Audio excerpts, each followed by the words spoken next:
So hello guys, हम start करने वाले हैं carbon and compound. Carbon and compound chemistry का चैप्टर है क्लास 10th का, और बहुत इंटरेस्टिंग और बहुत वास्ट चैप्टर है। काफ़ी अच्छे सारे कंसेप्ट है इसके अंदर, काफ़ी सारी चीज़ें जो तो नहीं होगी, बिल्कुल नहीं होंगी आप लोगों के सीखने के लिए। हम वो स्टार्ट करते हैं, ठीक है। तो सबसे पहले स्टार्ट करते हैं कार्बन एंड कंपाउंड के बारे में। गाइस, कार्बन है क्या? कार्बन के बारे में बात करें तो कार्बन एक क्या है? Carbon is a non metal. Carbon क्या है? एक तरीके का नॉन मेटल है, ठीक है। Carbon is a non metal, एक नॉन मेटल है।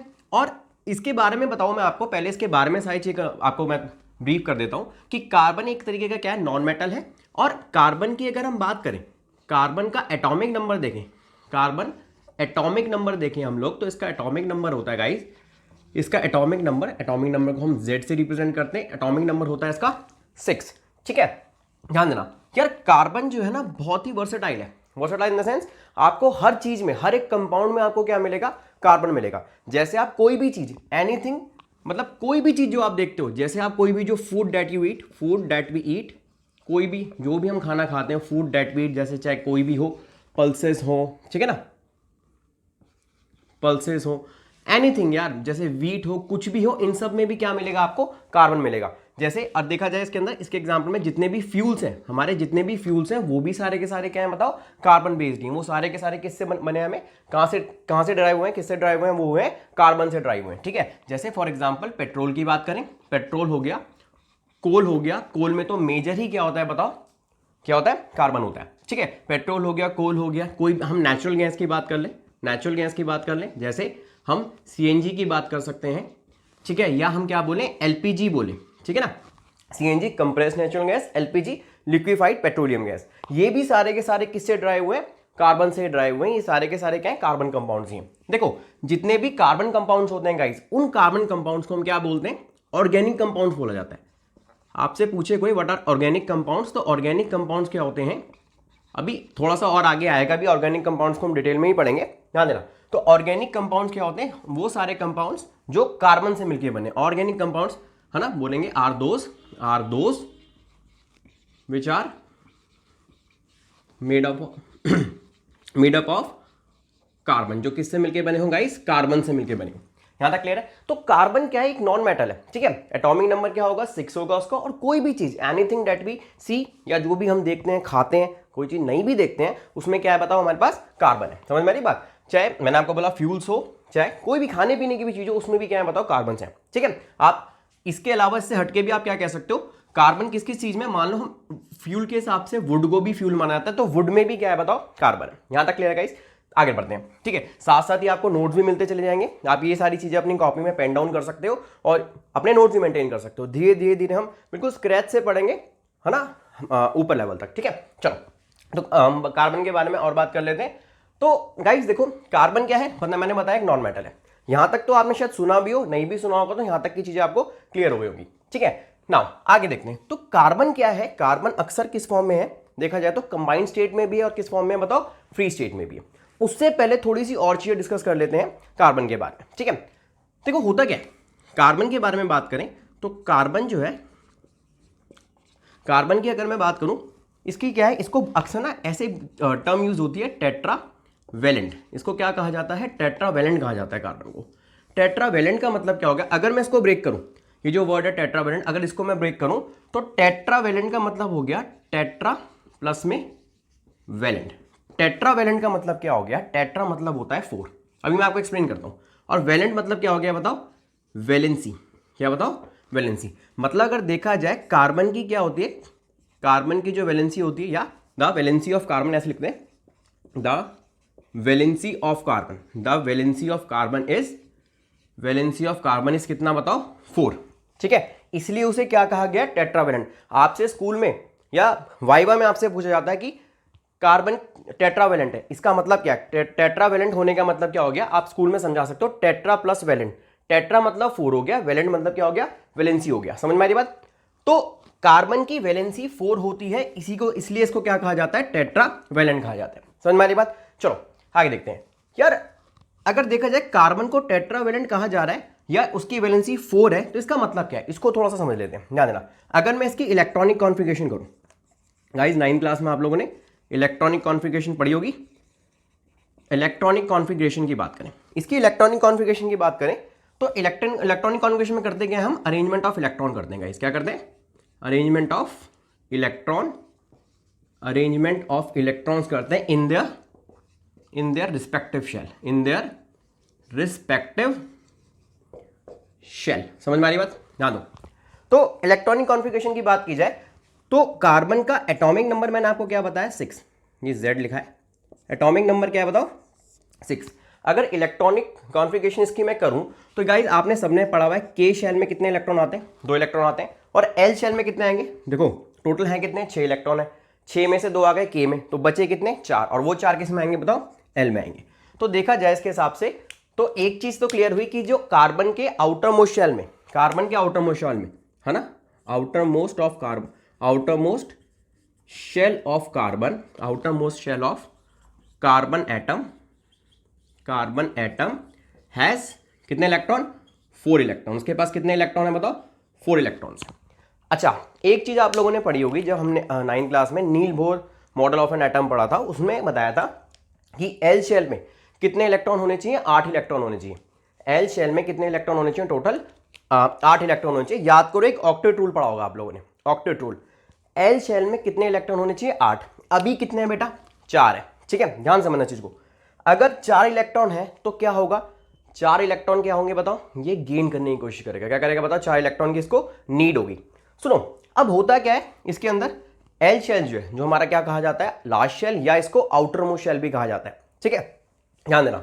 अगर आउटर मोस्ट शेल कहा जाता है इसको, तो आउटर मोस्ट शेल या तो खाली हो या उसके अंदर क्या हो बताओ, 8 इलेक्ट्रॉन हो, तभी हम उसको क्या बोलेंगे, कार्बन को स्टेबल बोलेंगे। यहां तक क्लियर, ध्यान देना। अब एल शेल में कितने इलेक्ट्रॉन है बेटा, 4 इलेक्ट्रॉन है। एल शेल में है 4 इलेक्ट्रॉन। अब ये क्या करे, कार्बन 4 इलेक्ट्रॉन डोनेट करे या 4 इलेक्ट्रॉन क्या करे, गेन करे। तो ध्यान देना, इसके लिए ना दोनों ही करना मुश्किल होता है। ना ये 4 इलेक्ट्रॉन, अभी आगे डिटेल में पढ़ेंगे इसको हम, ना ये 4 इलेक्ट्रॉन डोनेट करता है, ना ही क्या करता है बताओ, गेन करता है।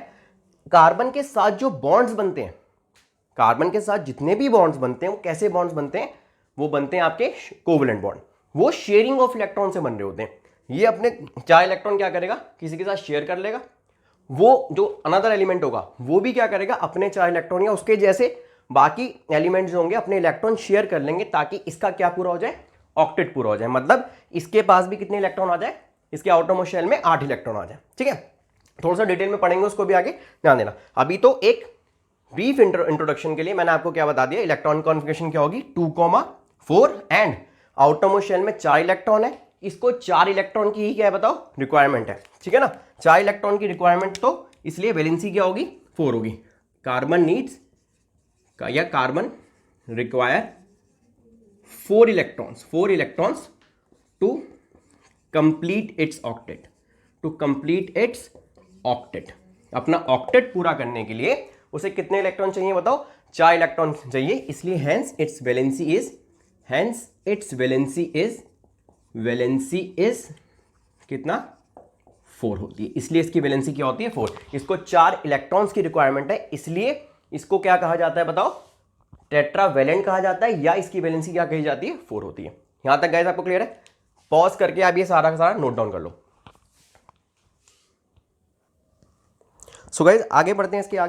इसके आगे क्या कंसेप्ट है, कार्बन की एक प्रॉपर्टी है, जैसे हमने टेट्रावैलेंसी पढ़ी ना, टेट्रावैलेंट पढ़ा उसे कि कार्बन इज टेट्रावैलेंट, ऐसी एक और प्रॉपर्टी है, इसको क्या बोलते हैं हम, सेल्फ कॉम्बिनेशन बोलते हैं। क्या बोलते हैं गाइस, सेल्फ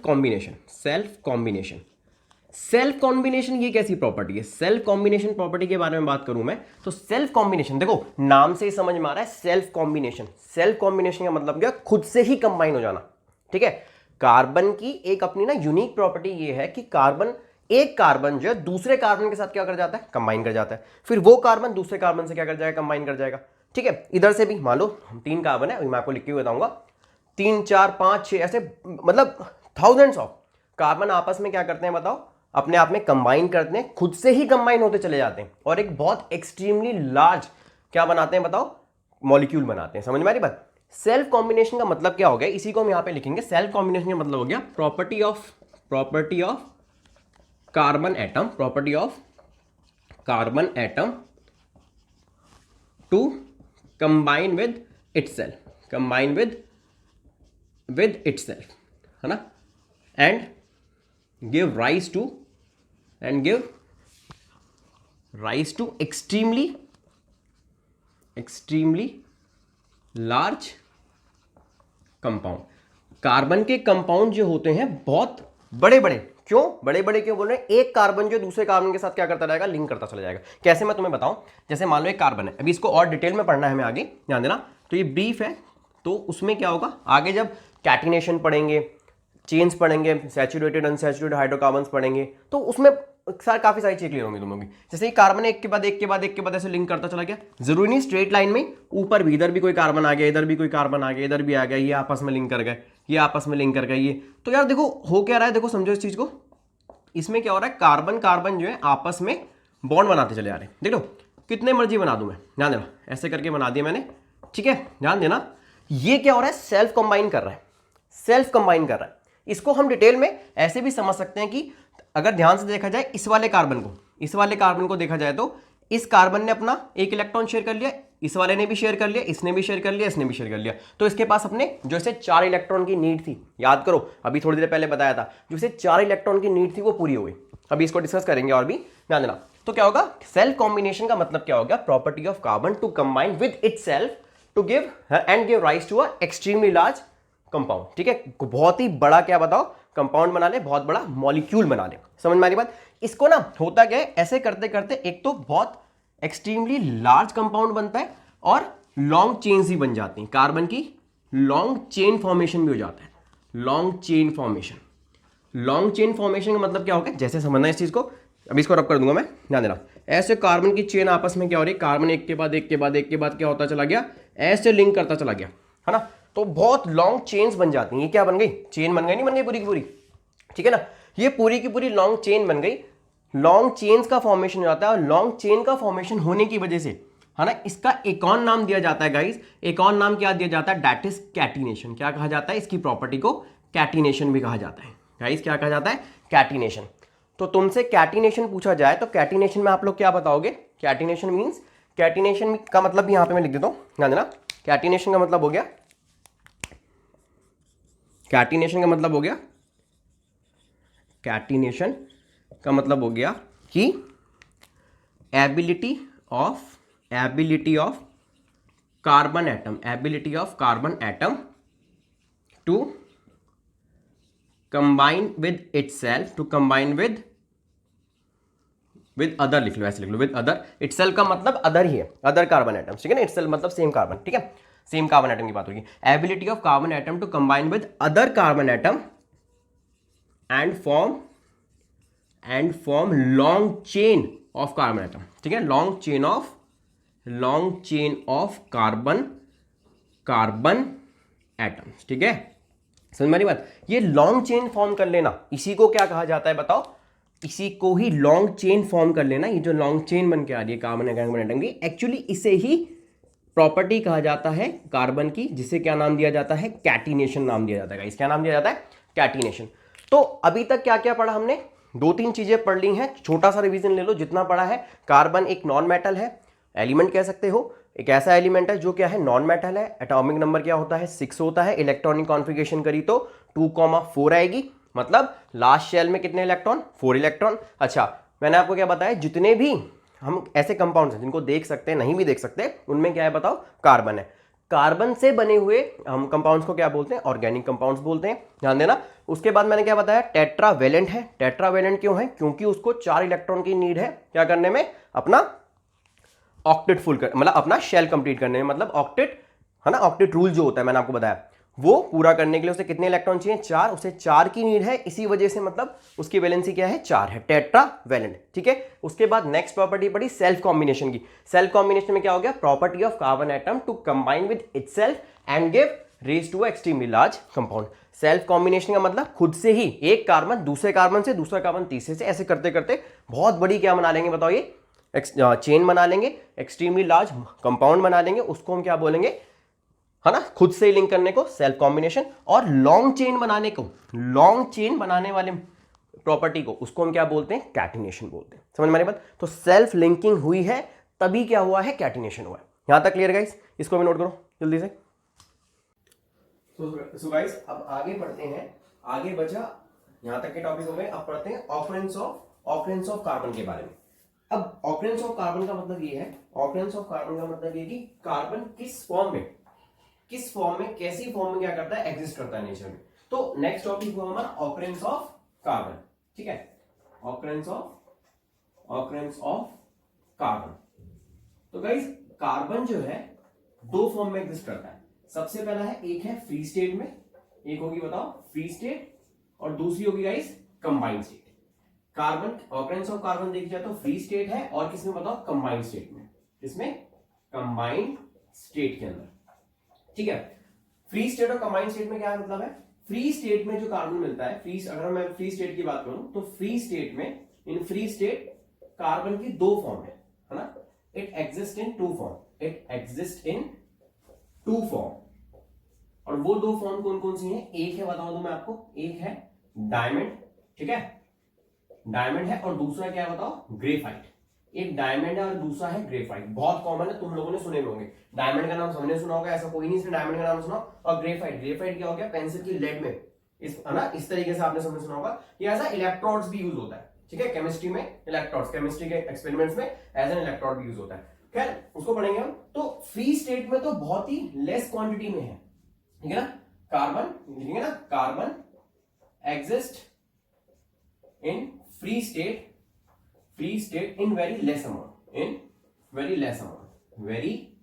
लेस अमाउंट, ठीक है, बहुत ही कम अमाउंट में। ज्यादातर जो कार्बन है, कार्बन किस में एग्जिस्ट कर रहा है, कार्बन कंबाइंड स्टेट में क्या कर रहा है, एग्जिस्ट कर रहा है। तो फ्री स्टेट में तो दो फॉर्म से याद रखो, एक हो गया डायमंड, दूसरा हो गया क्या बताओ, ग्रेफाइट। सेकंड वाले पार्ट की बात करें तो वो क्या है बताओ, कंबाइंड स्टेट।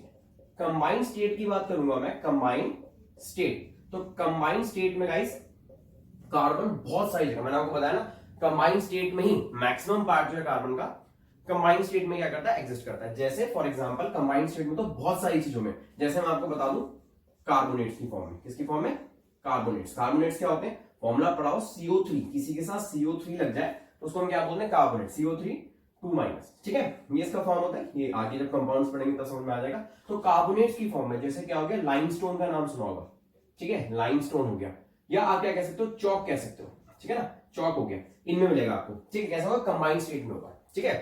नेक्स्ट अगर किसी और चीज की बात करें, फ्यूल्स में बात करें, किसमें, फ्यूल्स मतलब फॉसिल फ्यूल्स की बात करूं तो पेट्रोलियम। मैंने आपको पहले बताया था इस लेक्चर की स्टार्टिंग में कि जितने भी ऑर्गेनिक कंपाउंड्स हैं वो किससे बने, कार्बन से मिलकर बने। और कार्बन मैक्सिमम किसमें है बताओ, हर एक चीज में मिलेगा, लेकिन कैसे है, कंबाइंड स्टेट में। फ्री स्टेट में तो इन्हीं दो चीजों में देखेंगे, डायमंड में और किसमें, ग्रेफाइट में। एक और होता है वो आर्टिफिशियली मेड होता है, उसके बारे में डिस्कस करेंगे जब हम एलोट्रोप्स पढ़ेंगे, ठीक है।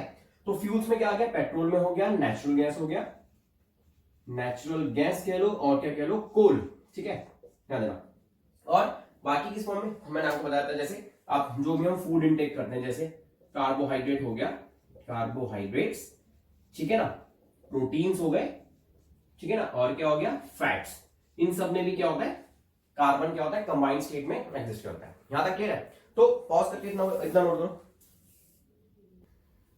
नेक्स्ट टॉपिक है हमारा एलोट्रोप्स ऑफ कार्बन। गाइस इसके बारे में एलोट्रोप्स मैं आपको बता भी रहा था अभी, एलोट्रोप्स जो है, allotropes of carbon, allotropes of carbon, ठीक है। यार अभी तो मैंने बताया आपको कि फ्री स्टेट में तो किसमें एग्जिस्ट कर रहा है, डायमंड में एग्जिस्ट कर रहा है, और किसमें एग्जिस्ट कर रहा है, ग्रेफाइट में एग्जिस्ट कर रहा है, ठीक है। अब वही एलोट्रोप्स के बारे में बात करनी है। एलोट्रोप्स का मतलब क्या है, एलोट्रोप्स कोई मतलब अलग चीज नहीं है, तुमने सुनी हुई है, बस क्या है, एलोट्रोप्स का मतलब होता है वेरियस फिजिकल फॉर्म या स्टेट जिसमें कार्बन के जो कंपाउंड है वो क्या करते हैं, एग्जिस्ट करते हैं, है ना। वेरियस फिजिकल फॉर्म या state in which carbon exist, ठीक है, ध्यान देना। तो देखो नेचर में तो दो ही एलोट्रोप्स हैं। एलोट्रोप जो मैंने आपको फ्री स्टेट में बताया था वही चीज है, बस ये नाम दे देगा एलोट्रोप्स। तो एलोट्रोप्स के बारे में क्या ध्यान रखना है, जिस फॉर्म में कार्बन अवेलेबल हो, ठीक है ना, जिस फ्री स्टेट में कार्बन अवेलेबल हो उसको हम क्या बोलेंगे, उसका एलोट्रोप्स बोलेंगे, ठीक है, ध्यान देना। तो एलोट्रोप्स के बारे में देख रहे हो तो हमारे पास अभी मेन तो दो है जो नेचर में मिल रहे हैं, ठीक है। वैसे टोटल कितने हैं, 3 है, ध्यान देना। 3 कौन कौन से, अगर मैं बात करूं एलोट्रोप्स ऑफ कार्बन की बात करूं तो एलोट्रोप्स ऑफ कार्बन कितने हैं, पहला है, देखो ध्यान देना, पहला है बताओ डायमंड, क्या है? डायमंड, ठीक है, डायमंड। दूसरा होता है बताओ क्या? दूसरा है ग्रेफाइट, ठीक है, ये तो नेचर में मिल रहे हैं, ठीक है। तो डायमंड हो गया और क्या हो गया? ग्रेफाइट हो गया। एक तीसरा होता है, ठीक है, काफी अलग सा नाम है उसका, ठीक है, ठीक है, बक मिनिस्टर, डांट नहीं रहा हूं, बक ऐसे बोलते, बक मिनिस्टर फ्यूलरीन, फ्यूलरीन, ठीक है ना, बक मिनिस्टर फ्यूलरीन, ठीक है। तो डायमंड हो गया, ग्रेफाइट हो गया, तीसरा क्या हो गया बताओ? बक मिनिस्टर फ्यूलरीन हो गया। तीनों के बारे में एक एक करके पढ़ते हैं, तीनों की क्या प्रॉपर्टीज हैं, ठीक है, क्या क्या उसकी कैरेक्टरिस्टिक्स, सारी चीज के बारे में पढ़ेंगे, क्या यूसेज है, ठीक है, सारी चीजों के बारे में समझते हैं। तो अगर देखा जाए तो मेन कौन से हैं? जो two allotropes that exist in nature, that exist in nature, वो कौन से हैं बताओ? मैंने आपको बता दिया था पहले भी।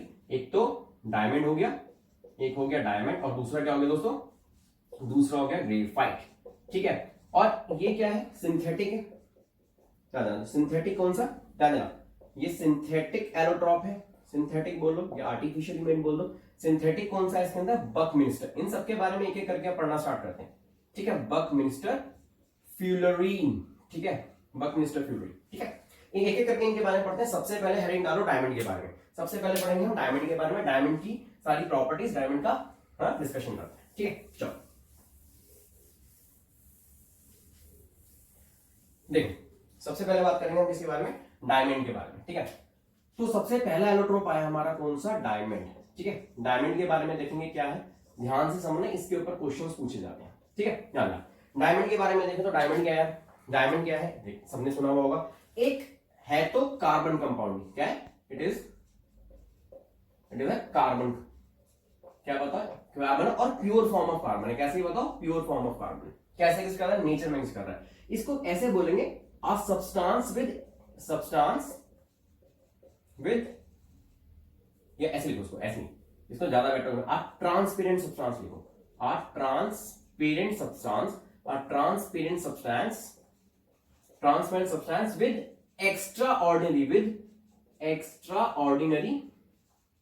extraordinary brilliance।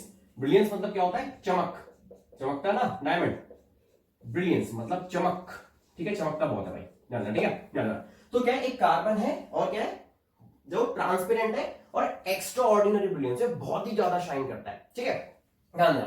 Pure form of, मैंने क्या बोला है? कार्बन है, ठीक है, ध्यान देना। ये क्या है? It is hard, it is hard, hard in the sense, इसको बोलो हार्डेस्ट सब्सटेंस, इसको कहेंगे हार्डेस्ट सब्सटेंस है। इतना हार्ड है यार ये, अभी इसके यूसेज में भी पढ़ेंगे हम, इतना हार्ड है कि ड्रिलिंग और कटिंग पर्पसेस के लिए भी यूज होता है। डायमंड बहुत सारा, मतलब बहुत हार्ड है, डायमंड को आप आसानी से नहीं तोड़ सकते, ब्रेक नहीं कर सकते, डायमंड बहुत है। इसको हार्ड लिखो, या क्या कह सकते हो? Hardest substance. क्या कह सकते हैं इसको? हार्डेस्ट सब्सटेंस, ठीक है, hardest substance. Diamond is the hardest substance. क्या था? क्लियर है? और होगा क्या? काफी कैसा होता है बताओ? मैंने बोला हार्ड लिख दिया, इसका टेम्परेचर भी बहुत हाई होता है, ठीक है ना। इसका अगर हम मेल्टिंग पॉइंट की बात करें तो वो भी बहुत हाई है, ठीक है ना, high melting point, high melting point, high melting point. Around कितना होता है? अराउंड होता है 3500 डिग्री सेल्सियस। इतना ज्यादा क्या होता है इसका? टेम्परेचर होता है, इतना ज्यादा क्या मेल्टिंग पॉइंट होता है इसका। यहां तक समझ आ गई? ठीक है। अच्छा है क्या? मैंने बोला प्योर किससे मिलकर बना है? कार्बन से मिलकर बना है। किससे मिलकर बना हुआ है? कार्बन से। तो पता कैसे चलता है कोई चीज कार्बन से मिलकर बनी? ठीक है, हम क्या करते हैं, डायमंड को या किसी भी सब्सटेंस को मुझे पता लगाना है कि कार्बन से मिलकर बना है नहीं बना है, तो उसको हम बर्न करते हैं। क्या करते हैं? बर्न करते हैं। एक बात ध्यान रख लो, केमिस्ट्री में बर्निंग का मतलब क्या होगा? केमिस्ट्री में मोस्ट ऑफ द केसेस में बर्निंग का मतलब होता है ऑक्सीजन से रिएक्शन कराना, ठीक है। अगर हम उसको रिएक्शन फॉर्म में लिख रहे हैं ना, तो बर्निंग का मतलब क्या हो गया? ऑक्सीजन से रिएक्शन कराना। तो मतलब अगर मैं बोलता हूं कार्बन को बर्न किया मैंने, इसका मतलब क्या हो गया? कार्बन की ऑक्सीजन से रिएक्शन कराई। समझ वाली बात? तो अगर यहां पे बोलता हूं मैं डायमंड को मैंने बर्न किया, तो क्या मिला? ध्यान देना, इसको लिखेंगे, ये वाइवा में पूछा जा सकता है, ठीक है। व्हेन डायमंड, क्या लिखो? When diamond is burn, when diamond is burn, है ना, ओनली कार्बन डाइऑक्साइड गैस, कौन सी बताओ? Carbon dioxide gas, carbon dioxide gas is produce, ठीक है। कौन सी गैस प्रोड्यूस होती है? Carbon dioxide gas. तो इससे हम कह सकते हैं कि डायमंड किससे मिलकर बना? कार्बन से। कैसे? यार डायमंड एक सब्सटेंस था, हमने उसको ऑक्सीजन से रिएक्ट कराया, मतलब बर्न कराया, तो क्या निकल के आया? CO2। इट मींस ऑक्सीजन हमने दिया, प्रोडक्ट में क्या मिल रहा है हमें, CO2, यानी जो O2 आ रहा है ये तो हमने दिया था, साथ में क्या है C है मतलब CO2 है, तो C कहां से मिला, डायमंड से, मतलब डायमंड किससे मिलके बना हुआ है, किससे बना हुआ है, पूरा कार्बन से मिलके बना हुआ है। समझ में आई बात, चाहे ये डायमंड में पढ़े हम या ग्रेफाइट में पढ़े या बकमिस्टर फ्लोरीन में पढ़े, तीनों में यही चीज है कि डायमंड के आप कैसे बताओगे कि डायमंड जो किससे मिलके बना है, कार्बन से मिलके बना है, when we burn carbon only carbon dioxide gas is produced, carbon dioxide gas यहां पे लिख लेना, ठीक है, सिर्फ कार्बन डाइऑक्साइड गैस ही क्या होती है बताओ, प्रोड्यूस होती है। अच्छा इसमें और दो तीन चीजें हैं, ध्यान देना, डायमंड की ये सब चीजें तो हो गई, ठीक है, होता है क्या डायमंड क्या है बताओ, इलेक्ट्रिसिटी कंडक्ट नहीं करता, ठीक है, इलेक्ट्रिसिटी कंडक्ट नहीं करता है, ठीक है, diamond do not conduct electricity, do not conduct electricity, do not conduct electricity, diamond क्या कंडक्ट नहीं करता इलेक्ट्रिसिटी, मतलब ये क्या है, इंसुलेटर, वो बोलेंगे तो नहीं वैसे, है ना, क्या बोलेंगे, डू नॉट कंडक्ट इलेक्ट्रिसिटी। अच्छा रीजन भी दे रहा हूं मैं तुम्हें, और इस रीजन को भी आगे समझाऊंगा, due to unavailability of free electron, free electron, ठीक है, इसके पास फ्री इलेक्ट्रॉन नहीं होगा। गाइस आपने मेटल नॉन मेटल पढ़ा होगा, मेटल नॉन मेटल में हमने क्या देखा था, मेटल्स जो होते हैं उनके पास फ्री इलेक्ट्रॉन्स होते हैं, इसलिए तो क्या कर पाते हैं, इलेक्ट्रिसिटी कंडक्ट कर पाते हैं। जिसके पास भी फ्री इलेक्ट्रॉन्स होंगे वो क्या होगा, कंडक्टर होगा, या वो इलेक्ट्रिसिटी कंडक्ट कर पाएगा। जिसके पास फ्री इलेक्ट्रॉन्स नहीं होंगे वो इलेक्ट्रिसिटी कंडक्ट नहीं कर पाएगा। समझ में आई बात, ओके ध्यान देना। तो डायमंड के पास क्या है, अभी इसका रीजन भी बताऊंगा मैं, diamond do not conduct electricity due to unavailability of free electron, diamond के पास क्या नहीं है, फ्री इलेक्ट्रॉन्स नहीं है, इसलिए इलेक्ट्रिसिटी कंडक्ट नहीं कर पा रहा वो। यहां तक क्लियर, आगे देखते हैं, इसके स्ट्रक्चर के बारे में बात करते हैं, स्ट्रक्चर काफी इंपॉर्टेंट है, ठीक है, structure of diamond, structure of diamond के बारे में बात करूंगा। देखो दोस्तों डायमंड के स्ट्रक्चर जो है वो इंपॉर्टेंट है, इसी से तीन चार चीजें और समझ में आएंगी। Structure of diamond, structure of diamond में क्या है गाइस, ध्यान देना, स्ट्रक्चर ऑफ डायमंड में क्या है, बना के दिखाता हूं मैं आपको। देखो काफी कॉम्प्लेक्स स्ट्रक्चर है ना, it has structure is complex, simple flow, point wise लिखना है, तो स्ट्रक्चर इज कॉम्प्लेक्स, काफी कॉम्प्लेक्स स्ट्रक्चर है, इसका स्ट्रक्चर कॉम्प्लेक्स है। एंड इसमें देखेंगे एवरी कार्बन एटम, देखो डायमंड किससे मिलके बना है, कार्बन से मिलके बना है, तो छोटे छोटे मतलब बहुत सारे कार्बन आपस में क्या हो रखे होंगे, कंबाइन हो रखे होंगे। जब कार्बन आपस में कंबाइन हो रखे होंगे तो कोई एक स्ट्रक्चर सा तो बन रहा होगा, कोई एक शेप सी तो बन के आ रही होगी, ठीक है ना, तो वही स्टडी करनी है हमें। स्ट्रक्चर बड़ा कॉम्प्लेक्स होता है उसका, इजी स्ट्रक्चर नहीं होता। Every carbon atom is bonded with, ध्यान देना, बॉन्डेड विद यहां लिखते हैं फोर अदर यहां पे ना स्ट्रक्चर बनाऊंगा, फोर अदर कार्बन एटम्स, मतलब क्या हो गया, स्ट्रक्चर बनाऊंगा तो समझ में आएगा। कार्बन जो है, एक कार्बन जो है वो बाकी क्या बताओ, चार कार्बन एटम से क्या बताओ, बॉन्डेड है, ठीक है, ध्यान देना। तो क्या होगा, ध्यान देना, अभी स्ट्रक्चर पढ़ेंगे ना तो और अच्छे समझ में आएगा। तो every carbon atom is bonded with four other carbon atom, therefore it has no free electron, उसके पास क्या नहीं होता, कोई फ्री इलेक्ट्रॉन नहीं होता, और फ्री इलेक्ट्रॉन नहीं होता इसलिए क्या बताओ, वो क्या बोलेंगे हम, इसलिए वो क्या नहीं करता बताओ, इलेक्ट्रिसिटी कंडक्ट नहीं करता। समझ में गाइस, ठीक है, बोलो इसलिए क्या नहीं करता बताओ, इलेक्ट्रिसिटी कंडक्ट नहीं करता, ठीक है, आ गया, यहां पे लिखा है, मैं दूसरा पेन ढूंढ रहा ताकि आप हाईलाइट कर सको, ठीक है, चलो कोई नहीं, ब्लू मिला, दूसरे लिखते हैं। तो every carbon is bonded with four other carbon, structure देखने कैसा होगा, स्ट्रक्चर कुछ इस टाइप का होगा, ठीक है, ध्यान देना, मैं आपको उसको दिखा भी दूंगा। इस ब्लैक से डॉट को क्या मानेंगे हम, कार्बन मानेंगे, ठीक है, ये इस ब्लैक से डॉट को हम क्या मानेंगे, कार्बन, ये कार्बन है, ये क्या करेंगे अगले, ये नीचे एक और कार्बन आ गया, ध्यान देना, ठीक है, इधर से ऐसे ध्यान देना, पीछे बना दो चाहे आगे बना दो, चलो ऐसे बना दो, ऐसे, ये जो मैं डॉट्स बना रहा हूँ ये क्या है, कार्बन है, क्या बताओ, ये कार्बन है, ठीक है, अभी मैं मेंशन कर दूंगा इसको, ठीक है, इसका स्ट्रक्चर कॉम्प्लेक्स होता है, आपको मैं इसका दिखा दूंगा, एक छोटा सा मैंने प्रिंट निकाल रखा है ताकि आपको है ना रिलेट कर पाओ, ध्यान रखना। तो देखा जाए इसको मैंने इसको क्या बोला, जो सर्कल से बनाया इसको मैंने कार्बन बोला, क्या बोला, कार्बन। तो देखा जाए कार्बन कितने बॉन्ड बनाता है, 4 बॉन्ड बनाता है, ठीक है, मैंने आपको बताया था लेक्चर की स्टार्टिंग में, कार्बन के कुछ इस टाइप का स्ट्रक्चर बताया था, कार्बन क्या करता है, इस टाइप से क्या बनाता है बताओ, बॉन्ड बनाता है, ठीक है, नहीं बनाया तो सुन लो, इस तरीके से क्या होते हैं, वो बॉन्ड्स बनाता है दूसरों के साथ, ठीक है, ध्यान रखना। तो क्या होगा, अब इसमें देखो, इसमें क्या चीज आती है, नहीं इसमें ये चीज आती है, ये कार्बन है, इसने किससे देखो 1 2 3 और ये 4 बॉन्ड, बना लिए 4 बॉन्ड ना ना। ऐसे आगे वाले कार्बन क्या होंगे, वो बाकी 4 कार्बन से क्या होंगे बताओ, लिंक्ड होंगे। ये समझ में आ रही बात ना ना। जैसे इसको भी कार्बन मानूं तो किससे, 1 2 3 और ये 4, ठीक है ध्यान देना। ऐसे ही इसको बना लो, ऐसे तो पूरा बोर्ड ही भर जाएगा भाई, ठीक है, बट तुम समझ जाना 1 2 3 4 आगे इसमें कैसा कॉम्प्लेक्स सा स्ट्रक्चर बन रहा है ना, कैसा स्ट्रक्चर बन रहा है, बड़ा कॉम्प्लेक्स सा स्ट्रक्चर बनता जा रहा है। इसको यहां से बना लो, चाहे इसको इससे जोड़ दो, कोई बात नहीं। ये पीछे किसी से जुड़ा होगा, इधर भी किसी से जुड़ा होगा, ऐसे ये भी किसी से जुड़ा होगा, आगे भी किसी से जुड़ा होगा, ठीक है, ऐसे ये भी किसी से जुड़ा होगा और आगे कहीं और बना लो, चलो इधर बना लो, ठीक है। सारे मेंशन नहीं करते, बहुत अजीब सा स्ट्रक्चर हो जाएगा, ठीक है। तो क्या हो, हर कार्बन एटम देखो, ये जो डॉट्स हैं ये सारे क्या है, कार्बन रिप्रेजेंट कर रहे हैं, और every carbon atom is bonded with other 4 carbon atom. जब ये चारों के चारों ही मतलब बॉन्ड्स बना लेंगे, चारों मतलब कार्बन का हर इलेक्ट्रॉन जो ये जो मैंने आपको बताया था यहाँ पे, ये जो स्ट्रक्चर बनाया था मैंने कि कार्बन का अगर हर इलेक्ट्रॉन ही किसी के साथ बॉन्ड हो जाएगा तो फ्री तो कोई सा नहीं रहेगा, फ्री नहीं रहेगा तो इसलिए इलेक्ट्रिसिटी कंडक्ट नहीं कर पाएगा।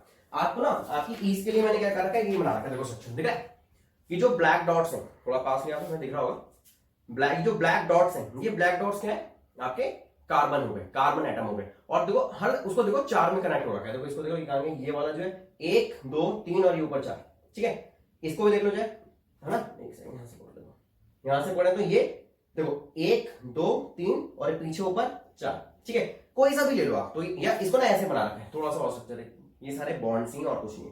यहाँ पे इसमें सी सी सी सी सी लिखा हुआ है, सी रिप्रेजेंट कार्बन, ठीक है ना, तो सी रिप्रेजेंट कार्बन, कुछ और समझ लेना, ठीक है। तो ये क्या हो गया, 4 अलग, क्या है बताओ, कुछ 4 अलग कार्बन एटम से क्या हो रखा है, बॉन्ड हो रखा है। ये क्या है, डायमंड का स्ट्रक्चर, बड़ा कॉम्प्लेक्स हो गया। अभी ग्रेफाइट का पढ़ेंगे, इससे थोड़ा सा इजी होगा स्ट्रक्चर, ठीक है। आगे देखो, तो डायमंड का स्ट्रक्चर क्या हो गया, काफी कॉम्प्लेक्स है और स्ट्रांगली बॉन्डेड होते हैं। क्या लिखेंगे, every carbon atom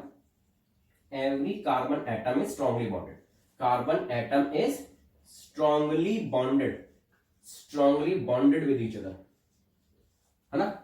every carbon atom is strongly bonded with each other, मतलब फोर्स ऑफ अट्रैक्शन ज्यादा होती है, हाई होती है, ठीक है। लिख लो ऐसे, हाई फोर्स ऑफ अट्रैक्शन, ठीक है। गाइस साथ साथ देखो नोट्स मिलते जा रहे हैं, ठीक है, सारे आपको नोट्स भी मिलते जा रहे हैं सारी चीजें, और ये नोट कर लो, ठीक है, पॉज करो और नोट कर लो, स्क्रीनशॉट लेना, स्क्रीनशॉट ले लो, ठीक है। गाइस नेक्स्ट लिखते हैं यूजेस ऑफ डायमंड, छोटा सा पार्ट है, यूजेस ऑफ डायमंड, डायमंड के यूजेस के बारे में बात करते हैं यार, सबको पता ही, ठीक है। एक पर्पस तो सभी को पता है, क्या है, ज्वेलरीज में काम आता है, ठीक है, ज्वेलरीज में काम आएगा, ऑर्नामेंट्स बनते हैं, बड़ी सारी रिंग्स वगैरह बनती है, नेकलेस बनते हैं, उनमें काम आता है, ये तो सभी को याद रहेगा, ठीक है। अच्छा ध्यान देना, तो आप क्या लिख के आओगे इसके अंदर, एक पॉइंट ये लिख लो जो याद रहेगा, है ना, used as it is notes बन रहे हैं ना प्रॉपर, तो proper it is used in cutting and drilling purpose, है ना। ऐसा क्यों, क्योंकि क्या है बताओ, क्योंकि बताओ, due to its hardness, hard बहुत होता है, जल्दी टूटेगा नहीं, इसलिए ड्रिलिंग और कटिंग पर्पसेस में बहुत काम आता है, ठीक है। दूसरा पॉइंट लिखते हैं एक और, जो तुम लोग जानते हैं, वो क्या है ना, इट इज यूज्ड इन किसमें, इन मेकिंग ज्वेलरी, किसमें पता, ज्वेलरी में काम आता है, ठीक है ना, ज्वेलरी वगैरह बनाने में काम आता है, ठीक है। आगे देखो थर्ड वाली बात करें तो यार इसको ना आपने सुना होगा, है ना, यूज्ड बाय आई सर्जन, ठीक है ना, इन कैटरैक्ट ट्रीटमेंट, आईज की प्रॉब्लम होती है कैटरैक्ट, ठीक है, मोतिया बोलते हैं उसको, ठीक है ना, used by eye surgeon in cataract treatment, ठीक है। यहां तक समझ में आ गया, ये डायमंड के यूजेस है, ठीक है, ये सारे के सारे क्या डायमंड के यूज है, ये 3 डायमंड के यूज याद करो। एक ना इसके हिसाब से एक नोट भी बनाए, आर्टिफिशियल डायमंड भी आता है, आर्टिफिशियल डायमंड की बात करूंगा मैं। आर्टिफिशियल डायमंड क्या होगा, ये यार ये बनता कैसे है, अगर हम कार्बन को बहुत हाई प्रेशर पे, हाई टेम्परेचर पे रखें तो क्या बन जाता है, हाई प्रेशर टेम्परेचर कंडीशंस पे रखें तो क्या बन जाता है, डायमंड बन जाता है हमारे पास, ठीक है। एग्जैक्ट ओरिजिनल डायमंड, जो एक्चुअल डायमंड होता है उसी की तरह प्रॉपर्टीज होती हैं, उसकी डिफरेंस नहीं होता है, और ये भी उतना लगभग कॉस्टली होता है, ठीक है। तो आर्टिफिशियल डायमंड, है ना, क्या लिखेंगे, can be made by keeping carbon at very high pressure and temperature, pressure and temperature, ठीक है, very high pressure and temperature, ठीक है। हो गया सब कुछ डायमंड का, यहां तक सारा कुछ डायमंड था। ऐसे एक बार ग्रेफाइट पढ़ेंगे, देन बकमिस्टर फ्लूरीन पढ़ेंगे। तो इस लेक्चर में ये सब तो कवर कर लेंगे, ठीक है, ओके। आगे बढ़ते हैं, इसको मैं रब कर रहा हूं, आपको स्क्रीनशॉट लेना, स्क्रीनशॉट ले लो। हो गया होगा अब तक, चलो आगे। तो हेडिंग डालो ग्रेफाइट, किसके बारे में बात करेंगे हम, ग्रेफाइट के बारे में, ठीक है। ग्रेफाइट, जैसे डायमंड पढ़ा वैसे ही पढ़ते हैं ग्रेफाइट के बारे में। ग्रेफाइट, तो ग्रेफाइट क्या होगा गाइस, ग्रेफाइट के बारे में बात कर रहे हैं। ग्रेफाइट, ग्रेफाइट क्या है, ये एक अनदर हमारा क्या है, एलोट्रोप है जो फ्री स्टेट में एग्जिस्ट करता है, ठीक है। Another allotrope that exist in free state, पहले ही नोट्स दे चुका हूं उसके, आगे पढ़ो। तो क्या होगा इसके बारे में, कहता है इट इज ग्रेइश ब्लैक, क्या लिखेंगे बताओ, ग्रेइश ब्लैक, कैसा कलर होता है, greyish black, opaque. Opaque substance क्या होते हैं यार, ओपेक सब्सटेंस, ओपेक मतलब होता है जिसमें से आप, है ना, आर पार नहीं देख पाओ। जैसे ग्लास होता है, शीशा होता है, उसके आप आर पार देख पाते हो तो वो ट्रांसपेरेंट हो जाता है। एक वुडन प्लैंक रख लूं मैं, लकड़ी का फट्टा रख लूं, तो उसके आर पार नहीं देख पाते ना, क्यों, क्योंकि वो ओपेक है। ओपेक का मतलब क्या हो गया, इसके आप, है ना, थ्रू देख ना पाओ, मतलब आर पार देख ना पाओ, ठीक है। तो इसलिए क्या बोलेंगे, it is a greyish black substance, ध्यान देना। होगा क्या इसके बारे में, होगा इट इज सॉफ्ट देन, किससे बताओ, किससे ज्यादा सॉफ्ट है बताओ, it is soft then diamond, काफी सॉफ्ट होता है। डायमंड के साथ तो ऐसा कंपैरिजन ही नहीं है इसके हार्डनेस का, डायमंड तो बहुत रिजिड है, हाई डेंसिटी, ठीक है, ध्यान देना। It is greyish black opaque substance, ठीक है, किससे बना होता है ना, मेड ऑफ कार्बन। और पता क्या चला कार्बन का, जब इसको हम बर्न करेंगे, व्हेन वी बर्न ग्रेफाइट, ठीक है, व्हेन वी बर्न ग्रेफाइट, है ना, इट प्रोड्यूस CO2, क्या प्रोड्यूस करता है बताओ, इट प्रोड्यूस CO2 गैस, यहां पे लिखो CO2 गैस, क्या प्रोड्यूस करता है, सिर्फ CO2 गैस। बर्निंग का मतलब मैंने बताया, रिएक्शन विद ऑक्सीजन, ऑक्सीजन के साथ रिएक्ट किया तो क्या बन गया है, CO2। अरे ऑक्सीजन से तो हमने रिएक्ट कराया था, हमने दी थी ऑक्सीजन, कार्बन किसके पास था, इसका मतलब ग्रेफाइट के पास था। ग्रेफाइट इज मेड ऑफ, है ना, कार्बन, मतलब कार्बन, ठीक है, इसलिए क्या निकल के आ रही है, कार्बन डाइऑक्साइड निकल के आ रही है। सॉफ्ट है, कैसा होगा, स्लिपरी टू टच होगा, कैसा होगा, स्लिपरी टू टच होगा, ठीक है। इतनी बात समझ आ गई। ये तो छोटी छोटी प्रॉपर्टी हो। एक बात और बता दूं, है ना, यहाँ पे जो इंपॉर्टेंट होगी, इंपॉर्टेंट का कोई मार्क कर जरूर, है ना, it conduct electricity, graphite conduct, it conduct electricity, क्यों, ड्यू टू प्रेजेंस, अच्छा इलेक्ट्रिसिटी क्यों कंडक्ट करेगा ये, क्योंकि इसका स्ट्रक्चर डायमंड के स्ट्रक्चर से डिफरेंट है।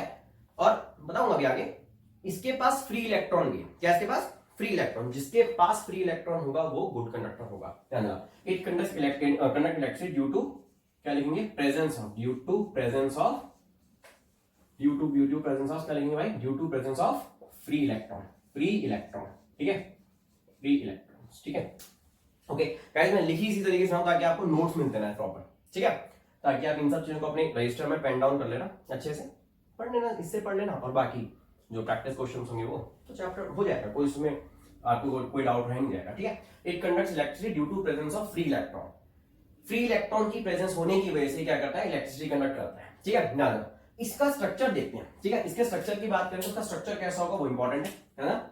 स्ट्रक्चर ऑफ डायमंड, डायमंड के स्ट्रक्चर के बारे में, सॉरी डायमंड का ग्रेफाइट, स्ट्रक्चर ऑफ डायमंड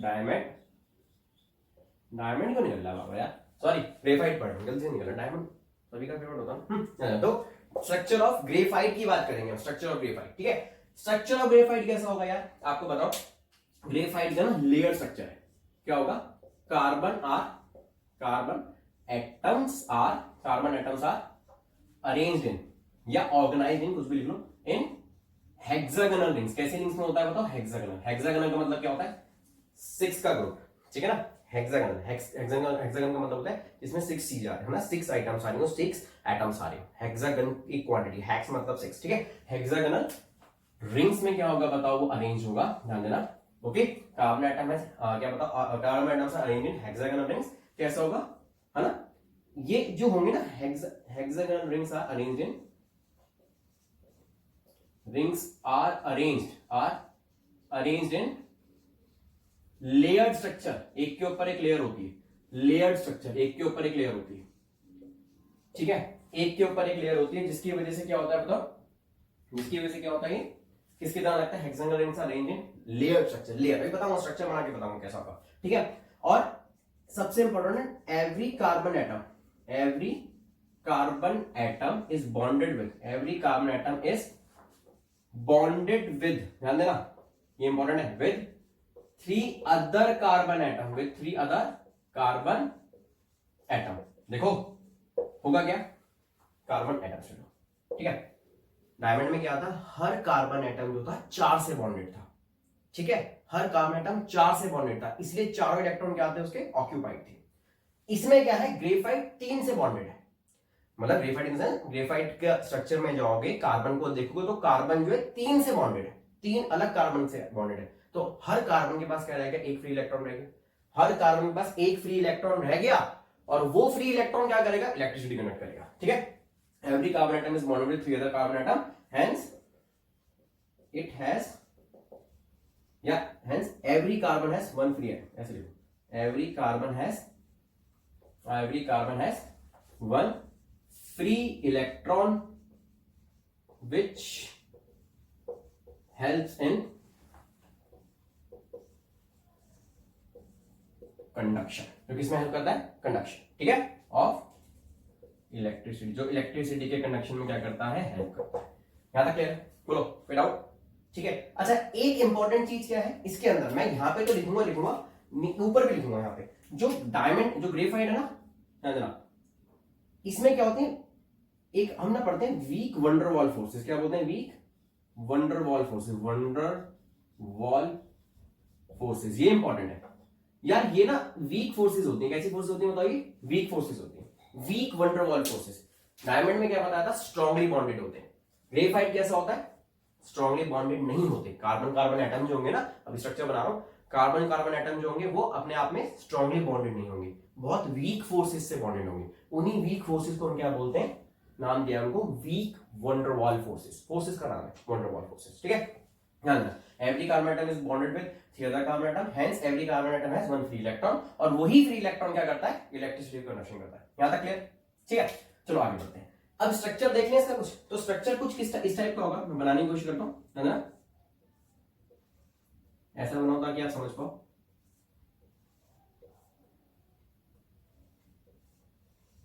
ठीक है, ये बनाया हमने, ठीक है। इसके बाद ये ऐसे बनाता हूं,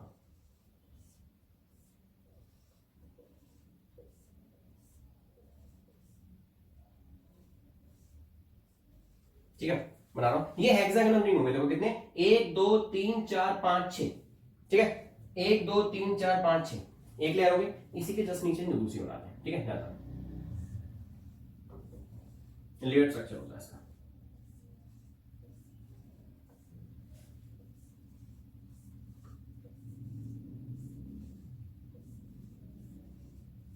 ठीक है। एक हेक्सागोनल रिंग हो गई, उसकी लेयर हो गई, मतलब हेक्सागोनल रिंग की एक और हो गई, ऐसे करते करते बहुत सारी होंगी, और ये कैसे होती है, एक लेयर स्ट्रक्चर होती है, प्रॉपर्ली अलाइन होती है। देखो धीरे धीरे देखा जाता है, ये वाला पार्ट जो है इससे, ये वाला इससे, इधर मैं इसे एक छोटा सर्कल बना दूं, इधर रह गया बनाना, ठीक है, ये ना। उसके बाद क्या होगा, ये वाला कार्बन एटम इसके साथ, ठीक है, ये वाला दोस्तों इसके साथ, ये वाला इसके साथ भाइयों, ये वाला इसके साथ, ठीक है, और ये वाला सबके साथ बना सकते हो, मैं कह रहा हूं डायग्राम मैसी सा ना हो, इसलिए ऐसे बना रहा हूं। तो एक लेयर हो गई, इसके जस्ट ऊपर एक और लेयर हो गई, ऐसे करते करते बहुत सारी लेयर होंगी, ठीक है। कैसा स्ट्रक्चर हो गया, लेयर्ड स्ट्रक्चर हो गया, कैसा स्ट्रक्चर हो गया दोस्तों, लेयर्ड स्ट्रक्चर, ठीक है। हेक्सागोनल रिंग्स हैं, कैसे बताओ, हेक्सागोनल रिंग्स, समझ में आ गई बात, हेक्सागोनल रिंग्स हो गई, क्या था क्लियर, ठीक है। आगे बढ़ते हैं, अब हाँ ध्यान देना, तो क्या हो गया, देखो इसमें भी आपको समझा दूं उसी की तरह, अगर देखा जाए ये आगे किसी से बॉन्डेड होगा, ये आगे किसी से बॉन्डेड होगा, तो देखा जाए इसी कार्बन की बात कर लूं तो 1 2 3, ये वाला भी किससे 1 2 3, अरे उसमें ध्यान रखना, ये आगे कहीं ना कहीं देखो ऐसे बन रहा होगा, ठीक है ना, मैं ज्यादा नहीं, मैंने बोला जान के नहीं बना रहा हूं मैं, ताकि मतलब मैच सा ना लगे स्ट्रक्चर जो ना, इस वजह से ये भी आगे कहीं पे बॉन्डेड होगा ऐसे, ध्यान रखना, ठीक है। तो देखा जाए तो हर कार्बन, ये वाला ये कार्बन एटम है, तो 1 2 3, 3 से ही बॉन्डेड है, देख लो किसी को भी 3 से ही बॉन्डेड है, चाहे इसको इधर बना लो, इसको इधर बना लो, ठीक है। हर कार्बन एटम जो every carbon atom is bonded with 3, तो 1 2 3, इसको देख लो 1 2 3, इस वाले को भी देख लो 1 2 और 3, इसका मतलब हर कार्बन के पास एक इलेक्ट्रॉन फ्री रहेगा जो बॉन्ड नहीं बना रहा किसी की तरह किसी के साथ। जैसे डायमंड में क्या कर रहा है, चारों के चारों बॉन्ड बना रहे थे, तो इसलिए क्या बोलेंगे, इसके पास क्या है, एक फ्री इलेक्ट्रॉन है दोस्तों। क्या इसके पास एक फ्री इलेक्ट्रॉन बचा, और वो किस में हेल्प करेगा बताओ, कंडक्शन ऑफ इलेक्ट्रिसिटी में हेल्प करेगा। यहां तक क्लियर है, बोलो भाई, ठीक है, क्या बोल तो कहता हूं तुम लोग, ठीक है, कोई बात नहीं, लाइव क्लासेस छोड़ना चलनी हमारी, ठीक है, कोई बात नहीं, ठीक है, आगे तो क्या होगा, अब ग्रेफाइट के बारे में इतना समझ में आ गया, आगे देखते हैं। तो ग्रेफाइट के यूसेज भी देख लेते हैं यहाँ पे, ठीक है। जनरली सॉफ्ट है, मैंने बता दिया कि सारी चीजें आपको अपनी नोट डाउन करनी है, पेन डाउन करनी है सारी चीजों को। अब यूजेस क्या है, यूजेस क्या होंगे बोलो, किसमें, पेंसिल लेड में काम आता है, पेंसिल लेड में, ठीक है ना। इलेक्ट्रोड्स बनाने में काम आता है, किसमें काम आता है बताओ, इलेक्ट्रोड्स इन, है ना, केमिस्ट्री एक्सपेरिमेंट, केमिस्ट्री के जो एक्सपेरिमेंट होते हैं ना, फिजिक्स के एक्सपेरिमेंट में भी, केमिस्ट्री एक्सपेरिमेंट में भी क्या होता है, एज एन इलेक्ट्रोड बनाने के लिए काम आता है, ठीक है। तो ये दो यूसेज रख लो आप, इसकी यूसेज जो वो याद कर लो, बहुत है इतने दो यूसेज जो, ठीक है ना, ध्यान रखना। तो पेंसिल लेड में, इलेक्ट्रोड्स में, ये सारा क्या हो गया आपका ग्रेफाइट का। बट ध्यान क्या रखना है, ग्रेफाइट क्या है, कंडक्टर है। क्या है ग्रेफाइट, कंडक्टर है दोस्तों। ग्रेफाइट जो है कंडक्ट इलेक्ट्रिसिटी, क्या करता है, इलेक्ट्रिसिटी कंडक्ट करता है। ये सारा का सारा पार्ट हो गया ग्रेफाइट का, ठीक है। पॉज करके इसको स्क्रीनशॉट ले लो, नोट करना, नोट कर लो। तो गाइस ये लास्ट एलोट्रोप है, इसको पढ़ते हैं लास्ट एलोट्रोप को। लास्ट एलोट्रोप जो है, ठीक है, इसका नाम क्या है, बकमिंस्टर फ्लोरीन, बकमिंस्टर फ्लोरीन, ठीक है ना। बकमिंस्टर फ्लोरीन की बात करेंगे तो क्या होगा यार, इसके बारे में देखोगे तो क्या है यार, ये अलग है, ये एलोट्रोप जो ना डायमंड और ग्रेफाइट से अलग है, ठीक है ना। देखो कैसे अलग है, ध्यान देना, मैं लिख ही देता हूं, it is different, it is different from diamond and graphite. Diamond and graphite से क्या बताओ, ये अलग है, डायमंड एंड ग्रेफाइट से डिफरेंट है। अच्छा होगा क्या इसके बारे में देखें, it is dark solid, it is dark solid at room temperature, at room temperature पे क्या होता है ये बताओ, डार्क सॉलिड होता है, ध्यान देना। अब इसकी हार्डनेस के बारे में बात कर लेते हैं, या इसकी स्ट्रेंथ के बारे में बात कर लेते हैं, ध्यान देना। होगा क्या, नीदर मच हार्डर और नीदर मच सॉफ्ट, मतलब क्या होगा, ये मॉडरेट सॉफ्ट है। डायमंड तो बहुत ही हार्ड है, ग्रेफाइट सॉफ्ट है, तो ये ना ज्यादा हार्ड है ना ज्यादा सॉफ्ट है, ठीक है ना। नीदर हार्ड लाइक डायमंड और नॉर क्या लिखेंगे, सॉफ्ट लाइक बोलो ग्रेफाइट। तो मतलब मॉडरेट सी है इसकी स्ट्रेंथ, ठीक है ना। क्या लिखेंगे, यहां से लिख देंगे मॉडरेट स्ट्रेंथ। स्ट्रेंथ कैसी है इसकी बताओ, मॉडरेट सी स्ट्रेंथ है, ठीक है, मॉडरेट सी स्ट्रेंथ है इसकी, ठीक है। अच्छा इसका ना फॉर्मूला भी होता है, इसका फॉर्मूला भी होता है, इसका केमिकल फॉर्मूला क्या होता है, केमिकल फॉर्मूला, इसका केमिकल फॉर्मूला होता है C60 मतलब होता है, एक सेकंड, C60, C मतलब कार्बन हो गया, 60 मतलब हो गया नंबर ऑफ कार्बन एटम हो गया, मतलब ये 60 कार्बन एटम का क्या है बताओ, ये एक है ना, एक मॉलिक्यूल है, 60 कार्बन एटम का मॉलिक्यूल है, 60 कार्बन मिले तो क्या बना, इसका फॉर्मूला बना C60 कार्बन एटम है, और क्या है बताओ, इसको बकमिंस्टर फ्लोरीन बोला जाता है, ठीक है। आगे देखो होगा क्या, इसके स्ट्रक्चर के बारे में बात कर सकते हैं। स्ट्रक्चर जो होगा, इसका स्ट्रक्चर बना नहीं पाऊंगा मैं, ठीक है, तुम भी मतलब देख लेना, बस बताना है किसकी तरह। स्ट्रक्चर ऑफ किसकी बात कर रहे हैं, बकमिंस्टर फ्लोरीन, ठीक है। ये जो बकमिंस्टर है ना, बकमिंस्टर फ्लोरीन, ये एक है ना आर्किटेक्ट थे, हाँ, यूएस के आर्किटेक्ट थे, अमेरिका के, ठीक है। तो उन्होंने इसका स्ट्रक्चर क्या बताया था, ठीक है। स्ट्रक्चर ऑफ बकमिंस्टर मतलब क्या बोला, इसके स्ट्रक्चर के बारे में देखे तो फॉर्मूला क्या है बताओ, C60, ठीक है, C60, ओके। स्ट्रक्चर देखोगे ना तो स्फेरिकल स्ट्रक्चर होता है, कैसा स्ट्रक्चर होता है बताओ, स्फेरिकल स्ट्रक्चर होता है इसका, कैसा होता है, स्फेरिकल स्ट्रक्चर, अरे उसमें स्फेरिकल स्ट्रक्चर होता है इसका, ठीक है। स्फेरिकल स्ट्रक्चर कैसा बताता हूं, ठीक है, स्फेरिकल स्ट्रक्चर होता है। स्फेरिकल स्ट्रक्चर कैसा, इसका स्ट्रक्चर रिजेंबल करता है फुटबॉल से स्ट्रक्चर रिजेंबल करता है। बताता हूं इसके स्ट्रक्चर के बारे में और भी। इसमें क्या होती है, हेक्सागोनल एंड पेंटागोनल रिंग होती है, हेक्सागोनल रिंग और कैसी बताओ, एंड पेंटागोनल। हेक्सा मतलब मैंने बताया था कितने का, 6 का एक ग्रुप, ठीक है ना, और पेंटागन का मतलब होता है 5 का ग्रुप, ठीक है। अभी दिखाता हूं structure, pentagonal rings, hexagonal rings होती हैं और कैसी होती हैं, पेंटागोनल रिंग्स होती हैं। हेक्सागोनल मतलब सिक्स कार्बन की क्या होंगी, रिंग्स बनी होंगी, और ये 5 कार्बन की। सिक्स कार्बन की कितनी होती है बताओ, 20 रिंग्स होती हैं, ध्यान देना। और पेंटागनल की कितनी होती है बताओ, 12 रिंग्स होती हैं। तो 20 रिंग्स इसकी, ठीक है, और 12 रिंग्स किसकी बताओ, पेंटागनल की, ठीक है। तो ये हेक्सागनल हो गया, हेक्सागनल रिंग, और ये क्या होगा बताओ, पेंटागनल रिंग, ठीक है। हेक्सागनल रिंग और पेंटागनल रिंग्स होती हैं, ठीक है। और किसकी तरह कर रहा है, स्फेरिकल स्ट्रक्चर है, लगभग किसकी तरह है बताओ, फुटबॉल की तरह, ठीक है, फुटबॉल की तरह स्ट्रक्चर है इसका, ठीक है। आपको मैं दिखाया था स्ट्रक्चर एक बार, इसका स्ट्रक्चर हमारा फ्रेंड निकाल रहा है ना, मैं क्या समझ पाऊं, ऐसा कुछ स्ट्रक्चर होगा। देखो अगर देखा जाए यार, ये ब्लैक वालों के ऊपर ध्यान दो, ब्लैक वाले उस पर ध्यान दो। तो ब्लैक वाले में क्या है, ब्लैक वाले कितनी है, अगर देखा जाए तो ब्लैक वाली, एक सेकंड मैं कोई पेन ले लूं, ध्यान दो। तो ये इसको देखो, ये ब्लैक वाली, एक दो कॉर्नर्स को देखो, 1 2 3 4 5, 5 मतलब पेंटागनल रिंग्स हो गई, ठीक है ना। अच्छा, और ये व्हाइट वाले को देखो, इसमें कितनी है, 6 आ रही है, कहीं से भी देख लो, 1 2 3 4 5 6, ध्यान देना, इसको क्लोजली देखोगे ना, ठीक है, बुक में ही बना हुआ है स्ट्रक्चर, ठीक है। चलिए यहाँ पे देख लो, ये क्या बन रही है, 1 2 3 4 5 6, 6 मतलब किसका हो गया, हेक्सागोनल हो गया, ठीक है। और ये बराबर में देखो इस वाले को 5 को, 1 2 3 4 5, तो हेक्सागोनल और पेंटागोनल रिंग्स बन रही। हेक्सागोनल कितनी 20, पेंटागोनल कितनी 12 रिंग्स बन रही है, ठीक है। तो बकमिंस्टर के बारे में बस इतना ही ध्यान रखना है, ठीक है। कि डायमंड और ग्रेफाइट की इतना, डायमंड जितना हार्ड है ना, ग्रेफाइट जितना सॉफ्ट है, मॉडरेट सी स्ट्रेंथ है इसकी, डार्क सॉलिड होता है रूम टेम्परेचर पे, C60 का फॉर्मूला होता है, इसमें हेक्सागोनल और पेंटागोनल रिंग्स होती हैं, हेक्सागोनल 20, पेंटागोनल 12 रिंग्स, उस फुटबॉल जैसा स्ट्रक्चर मतलब स्फेरिकल स्ट्रक्चर एग्जांपल होता है, ठीक है। तो इतना रखते हैं, मिलते हैं नेक्स्ट लेक्चर में, बाय।